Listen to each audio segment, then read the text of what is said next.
ಆ ಕನ್ನೂಕನತ್ತ ಹೋಗಿ ನೋಡಿಕೊಂಡು ಬರುತ್ತೇನೆ. ಮಹಾತ್ಮರಿಗೆ ನಮಸ್ಕರಿಸು. ಕಾವ್ಯ, ಇದೇನು ಈ ಕನ್ನೂಕದಲ್ಲಿ ಓಡಾಡುತ್ತಿರುವ ಕಾರಣವೇನು?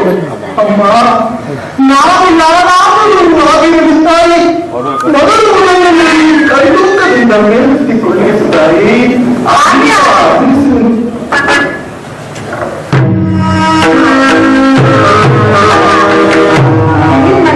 ಕನ್ನೂಕದಿಂದ ಮೇಲೆತ್ತಿ ಕೂಡಿಸಿದ್ದಾಯಿ.